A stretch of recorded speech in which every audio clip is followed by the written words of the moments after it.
هتتحبس مدة من 3 سنين ل5 سنين لو خنت الأمانة. اعمل لايك وفولو وتعال نشوف. خيانة الأمانة مش يعني إن حد سرقك بالعافية، دي بتحصل لما تسلم حاجة لحد بإرادتك ويرفض يرجعها. يعني إيه؟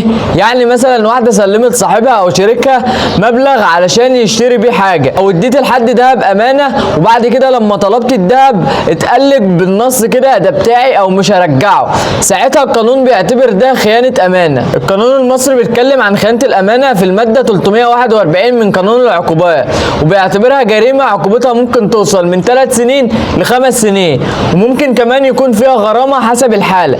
بس خد بالك مش أي خلاف مالي يتحسب خيانة أمانة. لو في تعامل تجاري عادي أو مفيش عقد أمانة مكتوب، القاضي ممكن يشوفها نزاع مدني مش جريمة. وطبعا لو في إيصال أمانة ده أقوى دليل ممكن يودي المتهم للحبس. لكن في نفس الوقت القانون بقى بيشدد على فكرة القصد الجنائي، يعني لازم يثبت إن الشخص كان ناوي من الأول يخون الأمانة، مش مجرد اتأخر في السداد أو نية صافية اتغيرت. طيب الخلاصة إيه؟ الخلاصة إن خيانة الأمانة مش بس ورقة، دي ثقة واتكسر. القانون بيحمي الناس منها طبعا، بس بشرط تكون عرفت تحفظ حقك بإثبات قانوني واضح. اعمل لايك وشير عشان غيرك يستفيد. سلام.